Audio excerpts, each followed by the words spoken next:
Hola a todos y todas quienes nos acompañan en esta segunda versión de las entrevistas en Diálogos Remotos a artistas visuales importantes de la región de los lagos.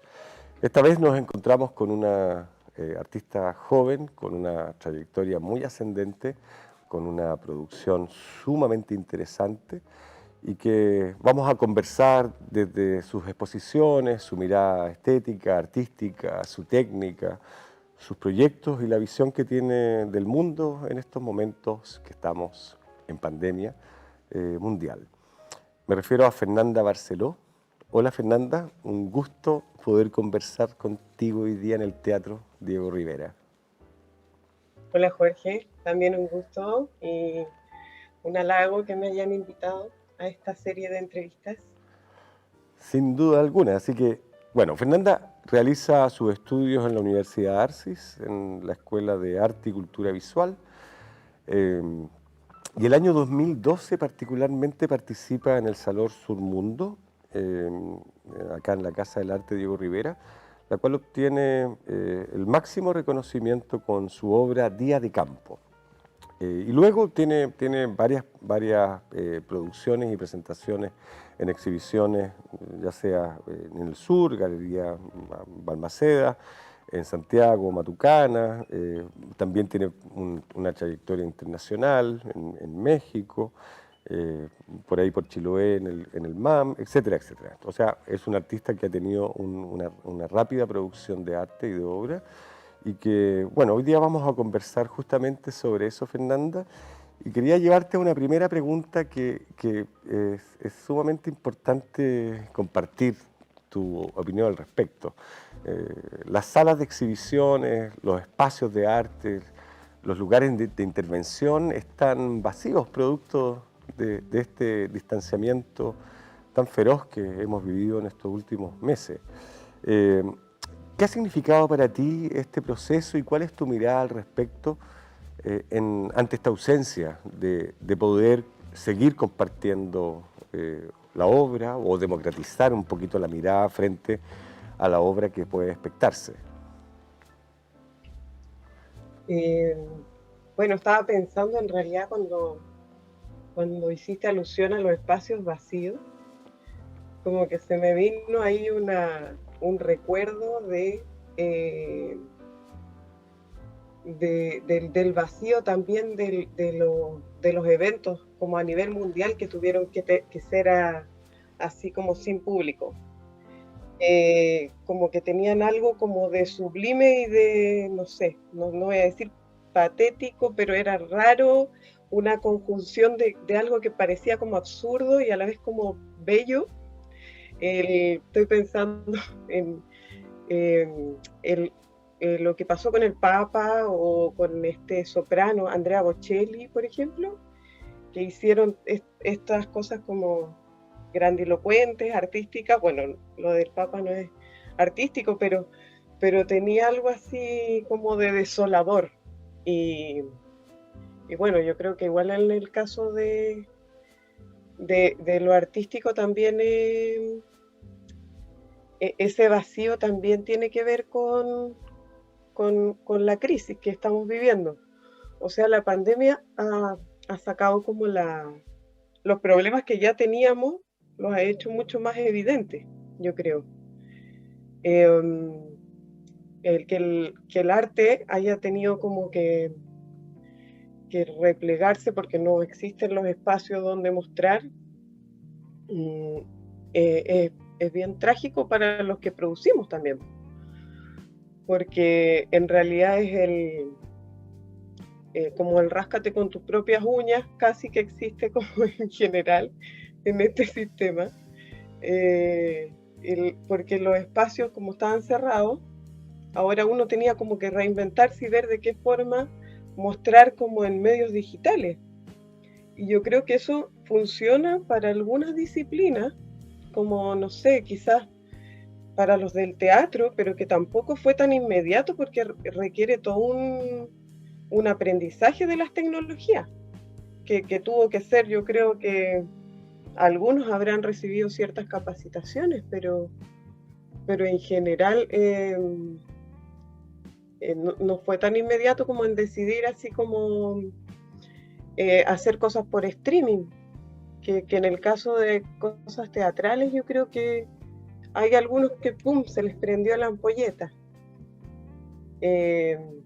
No sé, al menos a mí me produjo mucha ansiedad este proceso de, bueno, en realidad es que lo de la pandemia no solo involucra la crisis artística, porque también involucra otras cosas, pero, pero chuta, yo creo que tiene como una dimensión media desoladora también, eso de las salas vacías y bueno, pensaba en esa imagen porque hice una pinturita chiquitita del Papa así, haciendo el Urbis et Orbis, ¿se llama? Algo así. Que es y el vacío, porque también él representa como estos grandes relatos que son la religión y que están así mega en crisis, sin público, ahí en Roma. Era como entre poético y triste, un poquito ambos. Absolutamente. Y antes hubo un relato que emergió desde octubre del 2019, Fernanda, que me encantaría también saber cuál es tu opinión al respecto de todo el movimiento social, de la revolución social y política que se produjo en Chile. ¿Cómo lo viviste? Como materia, como elementos que significaron también quizás obras o futuras obras en el fondo rondando en tu cabeza con respecto a esta movilización, a esta arquitectónica que se empezó a fracturar? Mm, bueno, sucede que al menos eh, me pasa que lo que pasó en octubre, yo siento que hacía que uno se cuestionara dónde estaban como tus creencias, en qué Mm. lugar. Eh, Porque al menos al principio, cuando estuvo el estallido, decía, bueno, como, como que mi corazón estaba como en el lugar correcto porque estaba como en sincronía con lo que estaba pasando, pero luego vino todo muy vertiginosamente, que yo estaba viviendo en ese tiempo cerca de Plaza Italia, entonces tuvo una mezcla de cosas porque igual yo creo que donde las manifestaciones fueron sostenidas en el tiempo, sí, como todos los días durante todos los 3 meses o algo así, eh, no sé, al menos a mí me pasó que no me llevó a producir constante obra ni ese tipo de cosas. Tenía ganas de estar en la calle, como de, de salir a mirar cuando podía también, porque tengo una hija chica, entonces la cantidad de gas pimienta que empezaron a usar después hacía que fuese imposible salir con un niño a mirar, pero cuando podía en realidad quería como estar ahí. Eh, Igual después se tornó muy, muy, muy peligroso también, pero en general quería participar, como estar ahí, ¿no? Eh, pero sí pienso que no sé, un cuerpo de obra que quería seguir desarrollando en algún momento y que lo tenía en carpeta, me dieron tenía ganas como de producir una versión que pudiera entregar en la calle, porque yo pensaba también que el estallido de octubre era una cosa que íbamos a seguir viviendo así eh, hasta el plebiscito. No sabíamos que venía la pandemia también. Y ese cuerpo de obra era lo que había hecho el 2013 en Mala Junta, que era a los 40 años del golpe. Y que al final eso eran gofrados grabados sobre relieve, donde aparecían políticos de la concertación y de derecha dándose la mano. Entonces eran como los acuerdos y adentro aparecían pintados distintos personajes de manifestaciones sociales. Entonces yo decía, bueno, ese trabajo vuelve a cobrar vigencia y lo que yo quería hacer era imprimirlos como pequeños, hacer una versión pequeña para entregar estos santitos, así como en las manifestaciones. Entonces, esas eran como las ganas de producción, pero al final llegó marzo y llegó COVID-19, eso que no esperábamos. Así que lo que sí, a diferencia de con el estallido, siento que una cosa era como dónde estaban tus emociones con lo que querías que cambiara el país y eso, con el estallido, pero con la pandemia como que la pregunta que me surgiera como dónde quería que estuviera mi cuerpo. Y en ese momento estaba en Santiago y la verdad es que no estaba tan segura de que ese fuera el lugar en el que quería estar. Estar en un departamento como con toda esta locura de que había que estar mega encerrado porque estábamos con la Antonella, además había tenido, mi hija chica, había tenido problemas como de neumonías un poco antes del estallido social. Entonces, pucha, estábamos ahí un poco como con la neura y la paranoia de que si es que a ella se le pegaba, no se sabía bien del... Entonces, ¿qué pasaba? Que yo decía, bueno, la pandemia te hace preguntarte o cuestionarte de como dónde quieres estar viviendo, más allá del otro, porque cuando estaba el estallido, yo quería estar en Santiago, cerca de Plaza Italia, aunque estuvieran pasando muchas cosas muy terribles, igual sentía que era un momento histórico, que había que estar ahí, aunque no estuviera todos los días ahí en Plaza Italia. Así que yo creo que esa es como una especie de resumen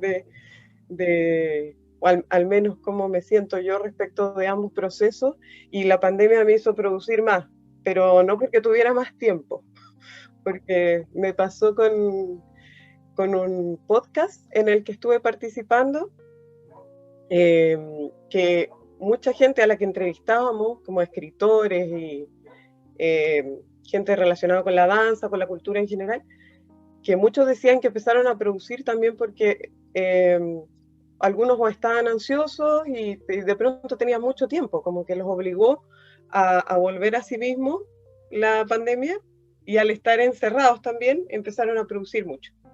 Yo no tenía más tiempo porque igual mi hija es muy chica, pero sí sentí que, que casi como que como no tenía mucho sentido, como todas las cosas como que me las mega cuestionaba, eh, casi sentía que tenía como que dedicarme a otra cosa porque el arte no me estaba dando sustento, estaba encerrada, y, o sea, todo un cúmulo de cosas en la cabeza. Y entonces yo dije, bueno, como siempre funciono a veces a la contra, eh, quizás en realidad como no debo hacerlo, tengo que hacerlo. Y me hizo excelente en realidad pasar varias noches, porque lo que pasa cuando uno se empieza a dedicar a lo artístico no sé, la pintura o al teatro, qué sé yo, no sé si será para todos igual, pero después como que no tienes salida también. O sea, que tienes que hacerlo, tienes que dedicarte a eso. No, no tenía mucha opción, igual era una pulsión que estaba como empujándome. Así que como que en marzo no, pero creo que en junio en junio o en mayo por ahí, a trabajar harto. Y con la ventana abierta y estaba muy helado y no sentía frío, estaba así en, en un estado como de éxtasis, Mm. trabajando. En una serie muy antigua, que es la de los ejercicios para salvar a la poesía. Quizás yo necesitaba salvarme, no sé, Claro, un poquito más. sí. Vamos a otro éxtasis, porque yo creo que entrar en tu obra también es una cosa bien particular. Yo tuve el gusto y el placer, ¿te acuerdas, Fernanda, de hacer una curatoría con una exposición que tú hiciste acá en el Diego Rivera? Siempre me cautivó algo de la obra que tú tienes, que está construida con capas y algunas capas invisibles que tienen una suerte como de subtextos, es decir, hay contenidos sobre contenidos que van transitando en los cuadros.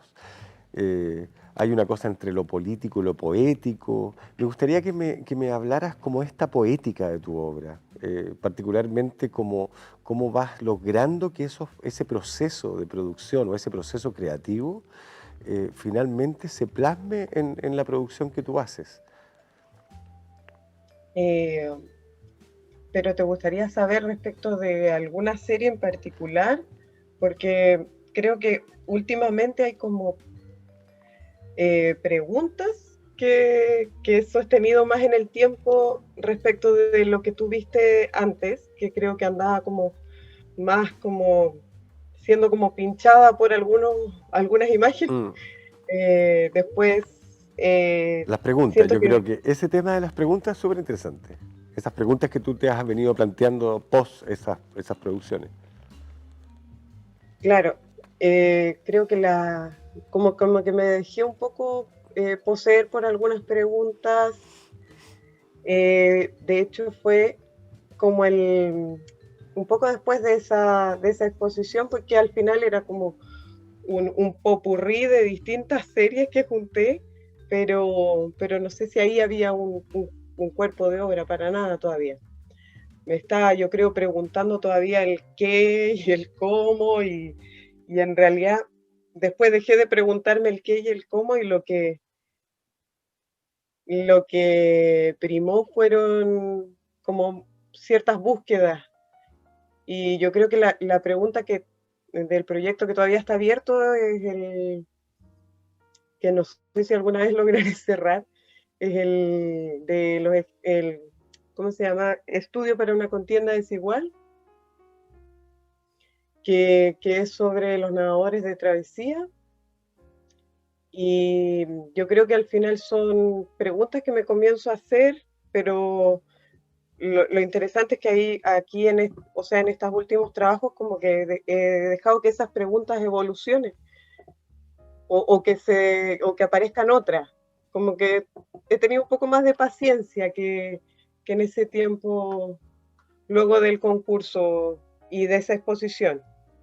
Eh, Porque lo que pasa con el nadador es que comencé pensando en retratar a alguien que hiciera algo destacado, pero que no tuviera una cobertura mediática, pero que hiciera cosas que a mí me parecieran al menos extraordinarias. Y empezó así nomás, esa era la inquietud. Entonces puse como en el buscador deportistas destacados o no sé qué, y en ese tiempo, el 2013, había cruzado a nado, no sé si ese mismo año o el año anterior, Tito Águila había cruzado a nado el estrecho de Magallanes o el canal de Chacao, parece, y decía, Lobo Chilote lo hace otra vez. Aparecía como portada del diario La Estrella, creo, de Chiloé. Entonces yo dije, bueno, ¿y quién es este Lobo Chilote? ¿Por qué no lo conocemos tanto nosotros en Puerto Montt? Ya, y entonces apliqué redes sociales y busqué su nombre, lo agregué, lo saludé y, y resulta que como es una persona que hace cosas extraordinarias, pero no es alguien tan lejano, me saludó enseguida. Así que comenzamos un vínculo ahí y cómo evolucionó este proyecto es que yo dije en algún momento, porque seguí pintando, quiero, en algún momento quiero ir a conocer a Tito Águila. Y creo que ahí dejé que un proyecto visual tomara ribetes medios antropológicos también, porque el camino de ir a conocerlo, a entrevistarlo a Castro y conocer su historia, que es alucinante, eh, es dejar entrar otras disciplinas también, como dejar entrar algo que podría ser o antropológico, etnográfico o periodístico, no sé. Yo creo que eso es lo que puede, como que abrió un poco las compuertas de esa propia investigación, yo creo que es la que como que se ha ido enriqueciendo y a la vez me ha ido enriqueciendo a mí también. Y frente a eso, Fernanda, como los referentes que tú tienes actualmente, ¿dónde estás mirando actualmente como referencia? O si en el pasado, antes que tú te fueras a trabajar o a estudiar a Santiago, eh, ¿qué mezcla ahí también? ¿Qué entretejido se hace entre esa vida que tú viviste acá para poder despertar la producción artística, con referentes obviamente locales de acá de Puerto Montt? Y que transitan en el fondo en tu historia pictórica para poder tener nuevos referentes también hoy día.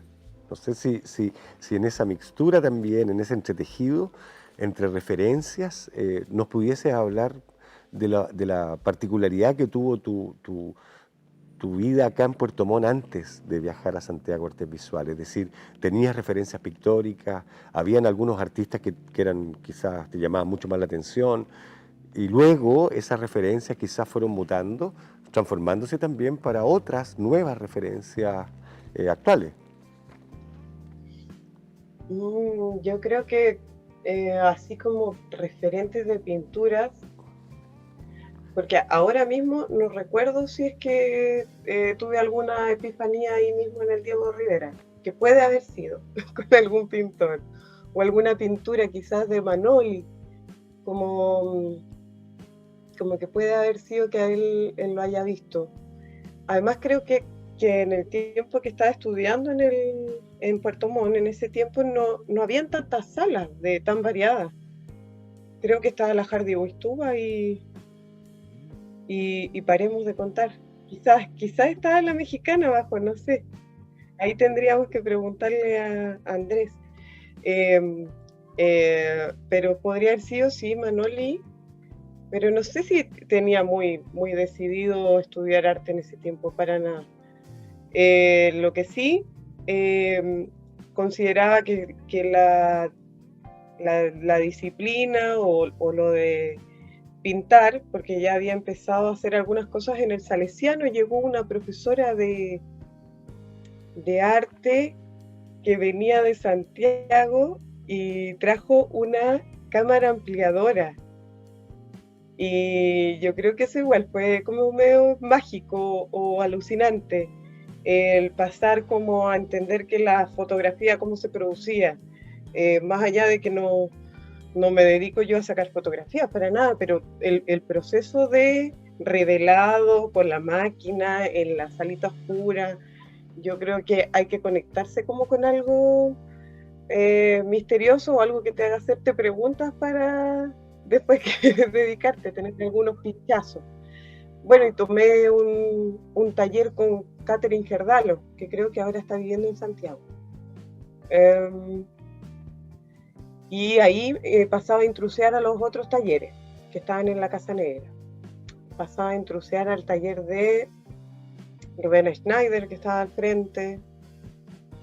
Pero yo creo que al final las cosas que permearon como en la poética, si es que se puede decir, de lo que llevo trabajando hasta ahora, son paisajes o sensaciones que tienen que ver con, yo creo que más que nada con el paisaje, si es lo que más te construye tu imaginario, puede ser igual el clima, el mar, esas cosas igual tiran mucho a la memoria,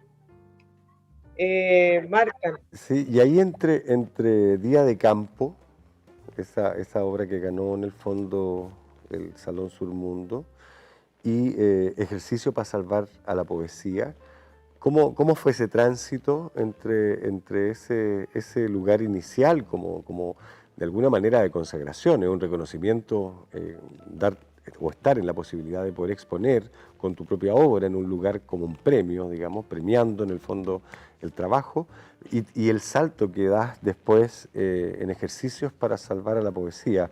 ¿Cómo fue ese tránsito ahí? ¿Cómo circulaste en ese de un lugar a otro, quizás de un territorio obra, ¿no es cierto?, el surmundo, a esta nueva que se generaba posteriormente?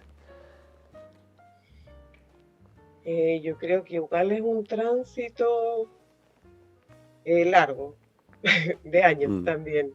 Han pasado distintas inquietudes, pero yo creo que tiene que ver con lo que te decía anteriormente. He tenido un poco más de paciencia respecto de los procesos. El, en ese cuadro, en todo caso, también eh, es un cuadro que hice en la universidad, pero que tenía que ver con búsquedas o inquietudes que tenía respecto de la pintura chilena, la pintura costumbrista, de pintores como del siglo XIX que pintaban ahí las chinganas, Arthur Gordon. Eso era lo que estaba mirando en ese tiempo, pero también miraba a otros pintores contemporáneos como Hockney. Así que, de hecho, esa pintura tenía... Yo estaba buscando ciertas imágenes que hablaran de algo que tuviera que ver con las costumbres, pero que tuviera alguna tensión psicológica. Y, y cuando pillé esa fotografía, que es de gente que conozco de allá también, dije, bueno, ahí hay algo como en la postura de los personajes, en el color, en el mantel plástico, ese vaso de vino, como ciertos elementos, sin que yo hubiese sido la escenógrafa de esa escena. Ah, porque el otro pintor que había estado viendo en la universidad era Eric Fischer, que él también tenía una cosa como, pero él construye sus escenas, de hecho. Les paga actores, ya, bueno, en el precariado que, que existe no tenía yo toda la superproducción para poner cámara, así que esta foto vino como del cielo, porque estaba todo listo, o sea, es como si, si es que yo hubiese podido poner ese vaso de vino en el centro entre los dos personajes, eh, lo hubiese hecho, porque era como alguien dirigió esa composición de alguna forma. Así que, bueno, ¿y qué pasó después? Después vinieron otras cosas como que también tenían que ver con mis preocupaciones sobre lo local que estaba pasando en Puerto Montt o Chiloé, con la crisis del salmón, como el 2015, ¿cierto? Fue. Es que hizo una muestra en Balmaceda, eh, pero era algo que venía como pintando de un poco antes, un par de años antes, que tenían que ver con la crisis del salmón, porque es algo que permea hasta el día de hoy. Bueno, han habido otros desagües de basura. Al final es una industria a la que igual hay que ponerle ojo, o todas las industrias que son extractivistas hay que estar encima, porque parece que el pagar multas no les duele mucho. Entonces, el caso es que me llamaba la atención, tenía como preguntas yo también que tienen que ver con las imágenes, no solo con, con el problema social que involucra, como la forma en que se retrataba a los trabajadores de la industria salmonera eh, tenía cierta particularidad, y entonces cambiaba las escalas de los retratos de los trabajadores y Claro. las volví como, eh, como gigantes dentro de cajas. Además las pinté sobre las cajas de la Marine Harvest, que si yo lo digo ahora a lo mejor no los va a auspiciar, no sé, pero la cosa es que ahí está una preocupación estética respecto de cómo se promociona esta industria dentro o cómo retratan a sus trabajadores. Hizo una mezcla con la, el, esta cosa como de la abundancia que se supone que traían ellos, porque venía Claro. con una propaganda de que traían toda la abundancia a esta industria al sur de Chile. En algún momento se dijo que que Puerto Montt, la región, había crecido tanto de que le iban a poner internet a toda la región, y de hecho no sé si eso realmente sucedió. Salió en la televisión, o lo soñé, no, sí, lo vi. Pero el caso es que por eso el título tenía que ver, yo creo que por ahí hay algunos enganches respecto de la preocupación por algo costumbrista, y el título de esa serie, que se llama Ojo de vidrio, costilla de palo, llama Tu madre con tiempo malo. Es un título bastante largo que yo encuentro hermoso, pero no me lo puedo atribuir a mí, es una adivinanza chilota anónima, y son adivinanzas que al final muy poéticas y visuales también. Y porque habla de dos cosas a la vez, de la ventana y de la tormenta que se avecina. Entonces, yo creo que la industria también fue un poco así, como que se instaló y muy rápido se vino la tormenta. No alcanzó a haber una bonanza tan sostenida en el tiempo. Claro. O sea, ¿cuántos despidos hubieron cuando tuvo la crisis del salmón? No sé si eso fue tan cubierto por la televisión, pero fue una gran tragedia para la región. No sé si ahora estará más normalizado, pero el caso es que, bueno, ahí está ese link con el título y lo poético, y yo creo que Estudio para una contienda desigual también tiene un poco eso. Empezar a hacer alianzas entre título y producción. Yo creo que por ahí va la cosa, porque Ejercicios para salvar a la poesía también es un título un poco irónico, así como las imágenes que uso de referencia, y la ambición que tiene también la serie, que pretendo que tenga distintos momentos. Bueno, y en esa serie de Ojo de vidrio, por ahí también había una cantidad de pinturas pequeñas que no alcancé a exponer, que eran de los buzos que morían Claro. y trabajaban en la industria salmonera. Y esa serie se llama Los buzos antes de desaparecer aparecen. Entonces eran muchos cuadritos pequeños de dibujos y pinturas de buzos. Entonces, yo creo que lo que pasa con esta última serie, que volví a retomar en la pandemia, es que siento que está como aunando un poco mi imaginario respecto al mar, como los buzos, la gente que se sumerge, los nadadores. Qué poético. Y Hay también, una poética del mar ahí súper potente. sí, yo creo que ahí viene como a juntar algunas cosas. Tiene algo así como la pandemia también, de hacerte pensar que ahora es cuando. Claro, sí. Ahora es cuando, ya no hay más. Fernanda, Como de la emergencia. ¿y ahora en qué estamos? ¿En qué estamos pensando para producir? ¿O estás en alguna producción particular? ¿Hacia dónde vas en este momento, hoy día?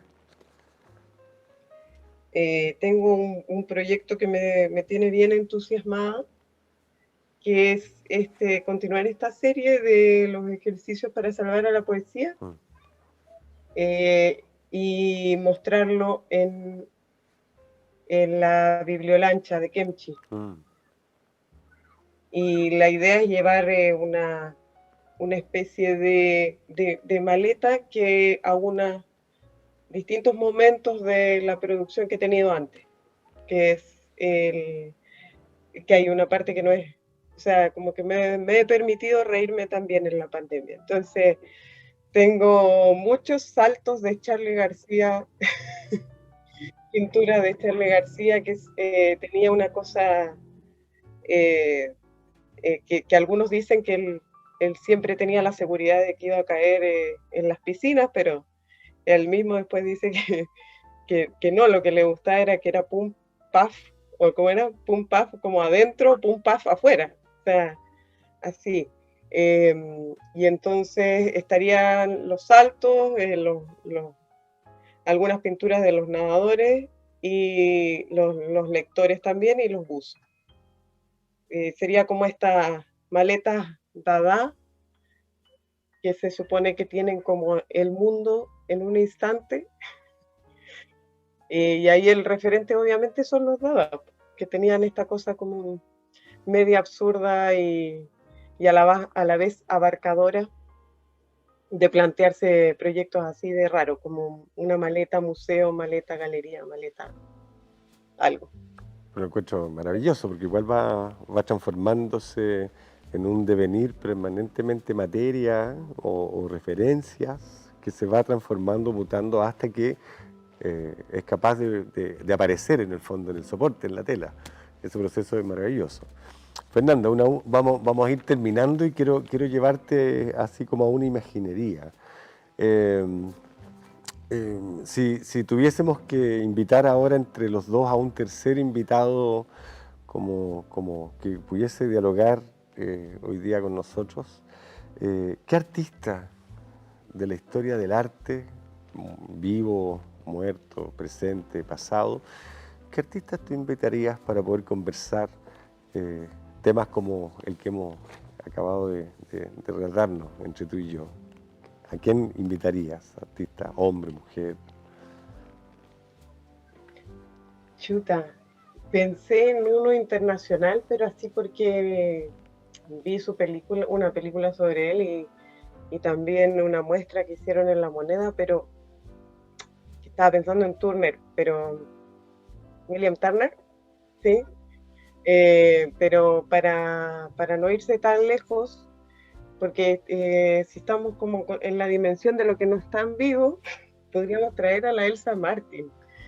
Igual sería genial como que me quedé mucho con ese retrato así medio oscuro y una pinturita preciosa y muy casi gráfica de un barquito y un volcán, como esa síntesis, bueno, además de lo sintético y tamaño, todo, llegar a hacer esos knockout, como yo creo que tiene un gran valor. Y también tenía esa mirada como imponente, yo creo que tenía muchas cosas que decir. Ha sido entretenido haberla conocido. Sí, Y mujer, y en un periodo también de una historia en donde el patriarcado era absolutamente aborrecible y actuaba en una mujer en silencio. A mí igual me habría encantado escucharla a ella como mujer, qué significaba pintar entre hombres y defenderse con su pintura entre hombres. y además por eso quizás no la conocíamos tanto, porque la retrospectiva que hicieron hace poco en el Diego Rivera, Mm. cuando fue hace un par de años, Me parece que fue el eh, año pasado que se sacó un librito además. sí, que yo creo que esa retrospectiva también viene a hacer como un ajuste de cuentas, Mm. porque además juntaron un cuerpo de obra que a lo mejor sin ese trabajo de recopilación no sé si hubiésemos podido verla. Exacto. Sí. Pero Bueno, es importante esas curatorias hacia atrás también, hacia el exacto. presente y hacia el pasado. Y sobre todo si son mujeres. Yo encuentro que es una deuda permanente.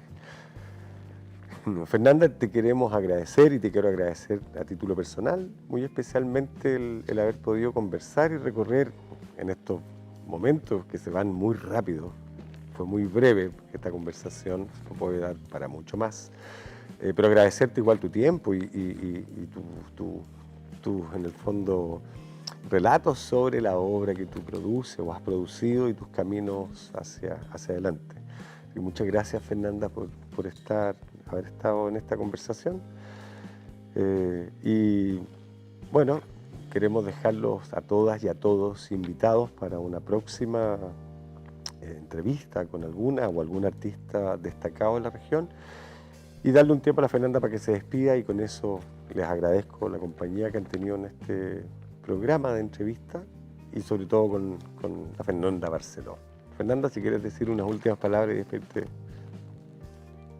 Quería agradecer la invitación a esta entrevista a la gente del Diego Rivera, bueno, a ti que también te conocía de cuando hiciste la curatoría de la muestra. Gracias de nuevo porque es mucho más entretenido cuando como que no me enfrentaba a un interlocutor nuevo y sí estaba un poco más nerviosa, yo creo. Y eso, agradecer y ojalá que juntemos ganas para volver a recuperar todo, porque la pandemia no tiene que achicarnos, tiene que hacer que tengamos más ganas de todo. Eso. Eso. Gracias, Fernanda. Que estés súper bien. Nos vemos, ojalá pronto. Ojalá por allá, por el sur.